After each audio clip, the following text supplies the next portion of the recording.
எத்தனை வருஷமா இந்த கடையில் இருக்கீங்க? 22 வருஷமா இருக்கு. யூடியூப்ல போடுறேன் முடியுமா? என்கிட்ட இருக்கு யூடியூப். ஓகே, உங்க பேர் என்ன? செல்வி. செல்வி. செல்வின்னு போட்டா வரும். வேளாங்கண்ணி செல்வியா? பிஸ்னஸ் எப்படி ஓடுது? நல்ல விதமாக செஞ்சு கொடுத்தா நம்மளை தேடி வர்றாங்க. ஆமாம்,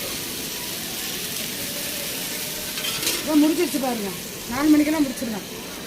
அக்கா நல்லா சுட்டு இருக்காங்க மீனை. இன்னொரு அக்கா வராங்க. உங்கள் பேர் என்னக்கா? சரண்யா. ஏன் வைக்கப்படுறீங்கக்கா?